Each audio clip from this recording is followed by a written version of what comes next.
Holy Gospel of our Lord Jesus Christ according to Luke. Glory to you, Lord Christ. The parents of Jesus went to Jerusalem every year for the festival of the Passover. And when he was 12 years old, they went up as usual for the festival. When the festival was ended and they started to return, the boy Jesus stayed behind in Jerusalem, but his parents did not know it. Assuming that he was in the group of travelers, they went a day's journey. Then they started to look for him among their relatives and friends. When they did not find him, they returned to Jerusalem to search for him. After 3 days, they found him in the temple, sitting among the teachers, listening to them and asking them questions. And all who heard him were amazed at his understanding and his answers.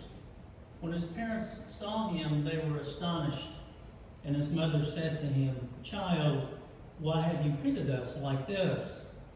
Look, your father and I have been searching for you in great anxiety." He said to them, "Why were you searching for me? Did you not know that I must be in my Father's house?" But they did not understand what he said to them. Then he went down with them and came to Nazareth and was obedient to them. His mother treasured all these things in her heart, and Jesus increased in wisdom and in years and in divine and human favor. The Gospel of the Lord. Praise to you, Lord Christ. Please be seated. It says in this gospel lesson that Jesus was sitting among all of the teachers, and he was listening to them and asking them questions. But then there's a curious sentence that follows that. It says all who heard him were amazed at his understanding and his answers. He was giving answers to the questions he asked. I guess that means all of the elders and scribes and Pharisees were unable to answer those questions, and Jesus had to provide the answers, which is why he stayed behind. Imagine at the age of 12. So I will confess that I didn't know what my sermon would be this morning. I've read these readings over and over and over again this week, and nothing came to me that I thought was profound enough to really bore you with it. So I went to bed last night not knowing what I would say. I set my alarm for 6:30. Normally I wake up before 6:30, but I set my alarm for 6:30 because I knew I had to be here at 8:30. And I thought I needed a little bit of time to think about what I was going to say. So my alarm went off at 6:30, and I woke up and I thought, oh, this is Sunday. I need to go preach a sermon. I got to figure out what I'm going to say. So I thought, well, I'll have to figure it out. So I figured it out. I figured it out for the 8:30, and I gave a sermon, and I'm going to give another one. I'm not sure it's the same, but it's going to be a little bit like it. But here's what I thought about these readings. And something came to me in the middle of the night that I had, I don't know if it was a dream or I woke up just a little bit or what, but I remember this theologian named Phyllis Tickle. Now, I bet that's not anybody you've heard of. Phyllis Tickle. Phyllis Tickle wrote a book about 10 years ago. And what Phyllis Tickle said in this book is that Christianity overrules itself about every 500 years. And she says it's kind of like a giant rummage sale. Every 500 years we go through and we discard the things that we need to leave behind, and we pick up the new things that we need to learn, and we need to find a way to go forward with the new things.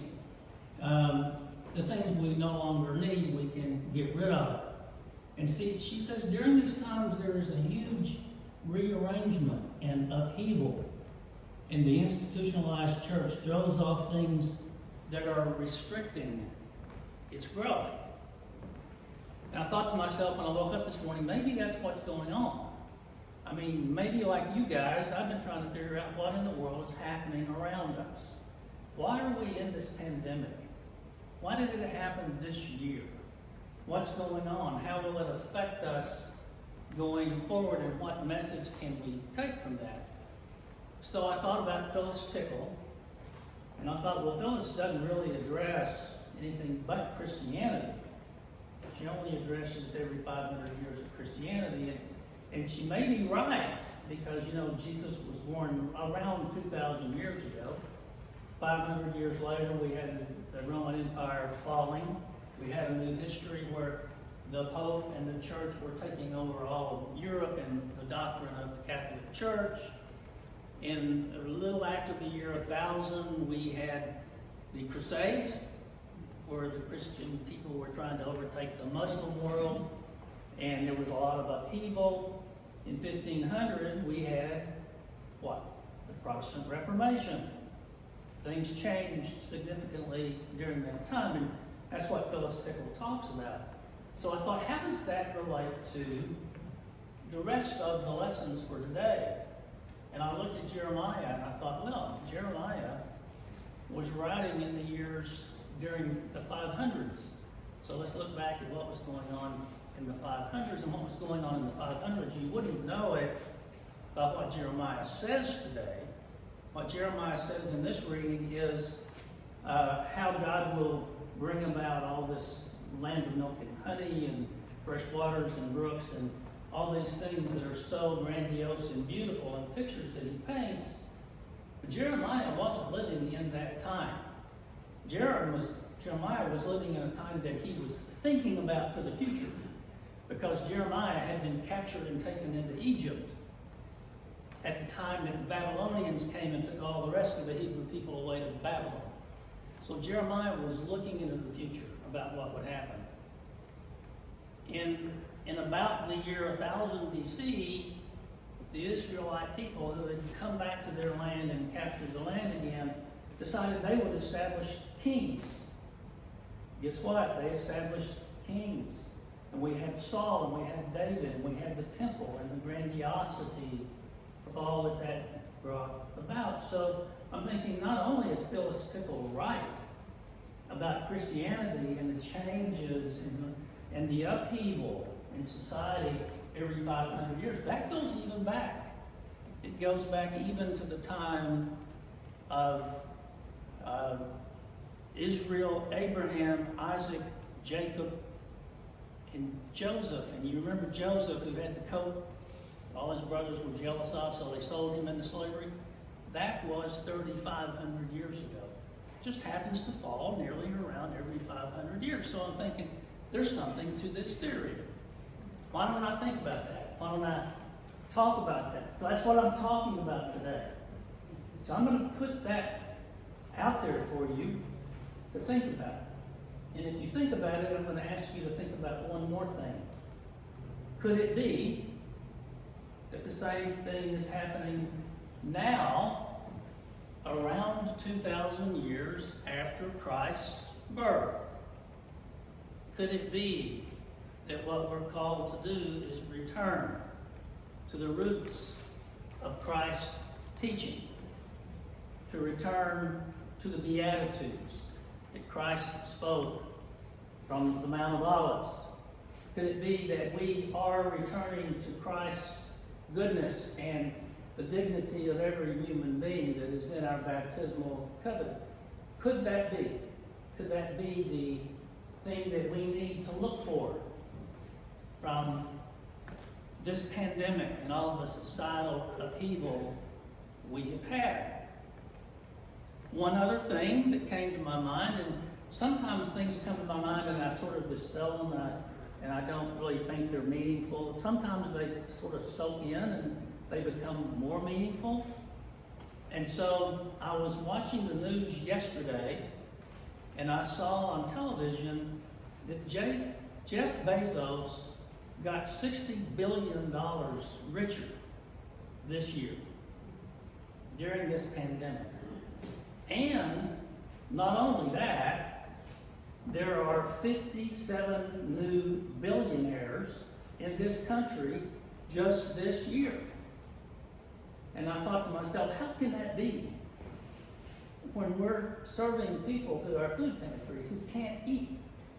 There's got to be some upheaval. There's got to be some upheaval at hand. Could it be that every 500 years what Phyllis Tickle says has happened is now happening. Or that it could be just the beginning of something very new that all of us are looking for. We love to talk in this church about renewal. We love to talk in this church about hope. And we should. I'm wondering what that means. I'm wondering today what that means to think of and to talk about renewal and hope and what is on the horizon for us. And as I wonder that, I wonder what that means for our parish and for each of us individually. We are just little grains of sand in the earth, but we are a part of the larger picture in God's great plan. Sometimes we have a hard time knowing at one part that we are insignificant, but yet in another part we are very significant for what goes on in God's plan. And I'm wondering how we can take those thoughts and put them into practice now. And something got added to my sermon just about 10 minutes ago. And I walked into the office and Linda was in there and she was saying, you know, we thought we got this $25,000 check from the county for the food pantry that we had applied for the grant. And we were surprised that we got $25,000 because we had only really accounted for $22,000 worth of items that we bought. So Linda and I were last week, and Karen, we were all so happy because they gave us the full 25. We thought, man, isn't that great? We got 25 rather than 22. But Linda discovered something else just yesterday. This check wasn't from the county. It was from an anonymous donor to the food pantry for $25,000. So I thought, man, doesn't that sound good for a sermon? How will I fit it in? And so that's how I fit it in just now. You just heard how my sermon started this morning and how we got to where we are. So it makes me think about this. We are in this time and we all ask ourselves this question: what in the hell is going on around us? Why are people dying? Why can't we stop this? Why are the wealthy getting wealthier? Why are the poor getting poorer? Where do we fit in that big picture? And I wish I had an absolute answer for you. I don't. But all I can do is help you ask the question. Just like Jesus was asking questions to the religious powers that be, and he wasn't getting answers, was he? If he was getting answers from them, why did he have to give the answers when his mama and daddy came back and he was 12 years old? Why had they forgotten who Jesus was? By the time he was 12, did they not have that promise that he was in fact Messiah? Had that just totally escaped them during the first 12 years of his life? Well, they got it thrown back at them. They figured it out when they returned to the temple, right? So Jesus says, did you not know where I had to be? And they kind of got it, I think, at that point. So I'm going to ask that question of you guys. Do you not know where you have to be? Can you find where you have to be in this time and in this age? Can you find what's important in your soul that motivates you to be who God calls you to be during this time? And I think that's an answer we all need to search for. And I think sometimes it takes a life to figure it out. Sometimes we wait too long to figure it out. Jesus figured it out by the time he was 12. He was probably a lot smarter than most of us are. I know he's smarter than I am. I'm not sure I figured it out yet. But that's what I want to be our task for this year. In this parish, in this place, in Somers, New York, what is our purpose? How do we fulfill that purpose, if only for the moment. And maybe it's something that will start the next 500 years. This parish has been here 185 years. So hopefully, we've got another 500 left in us. We'll be learning something this year.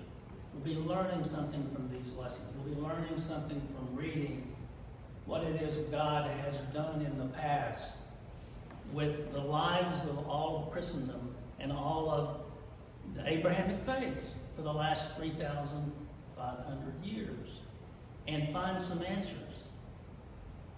One other thing I thought of, and this is maybe disjointed, but I'm going to toss it out anyway. The Muslim faith began around the year 500 or so. There's another one of those 500 years. And it was believed that Ishmael was the founder of that faith. For those of you who don't know, some of the things that I learned in seminary, which I didn't know before, was that Ishmael was in fact also a son of Abraham. Ishmael was the son of the slave who was impregnated by Abraham because Abraham thought he couldn't have children by Sarah, so he decided to have one by somebody else. So Ishmael is the founder of the Muslim faith. If you're wondering in your mind, as I've often wondered, why is it that Jesus says, I am the way, I am the truth, and I am the life? Could it be that everyone will learn that one day, and that our tolerance of all the different faiths in the world could come back to that at some point? Whenever that day of judgment is that we read about in Revelation, that Christ is the way. Things turned the corners 2,000 years ago at his birth. And we have all of these disjointed faiths that are at war with each other, that are killing each other, and all the pandemics and all the wars and all the unrest makes no sense. Could it be that Jesus really is the way and the truth and the life, not just for us, but for everyone? And even those who do not yet believe in Christ. I think that may be an answer. Maybe it's an answer that works for you. I'm figuring out whether it works for me. I do know that I believe in Christ. I do know that I believe in the New Testament. I do know that I believe in the way that Jesus talks about how we should be. But I think there may be so much more to it than any of us can quite comprehend at one time. And so when we can't quite comprehend it, we push it away. And we act the way we act based upon what's going on immediately around us. Let's look at a more ephemeral way of being like Christ taught us to be. Let's love one another. Bishop Curry talks about the way of love. Let's be more the way Bishop Curry asks us to be and the way Jesus taught us to be, is to practice love with every step that we take, no matter how hard it is, no matter how afraid it makes us. But let's do that. Maybe this year can be the beginning of something different. Maybe this year can be the beginning of the next 500 years. Maybe in those 500 years we'll see something different that we are still unable to see. I've run out of sermon. But I wanted to throw those things out because I think they're important thoughts for us to have. It's so easy to get mired in these negative feelings of what's happening right now. And I want us to try to get those things out of us and go deeper. I had a chance to do that this weekend a little bit. Not this weekend, this holiday. I was alone for 72 hours like I've never been in my whole life. From Christmas Eve morning until last night. And I was reading these readings and thinking, and I'd have the TV on from time to time and watch the news from time to time, thinking about these readings and praying and hearing stories from people in the parish that are ill, that are worried, that are concerned. And I'm trying to assimilate it all. And that's a way that I assimilated it, is to throw out what I just said to you guys. I hope it rings a bell with you. I hope you'll think about it. I hope you'll ponder it. I hope you'll come and talk to me about it. I hope you'll talk to your friends about it, because that's the way the word spreads. That's the way the word spreads. That's what Jesus told us to do, is to go and tell our stories. So, go and tell your stories. Listen to the responses. Telling stories is how we learn. Not by telling people what they should think, but by telling them how we are and hearing them tell us how they are. It's a step. It's a good step to take at the beginning of this year. So I implore you all to do that. God bless you all. Thank you for being here on a day when it's going to turn snowy. Thank you for listening to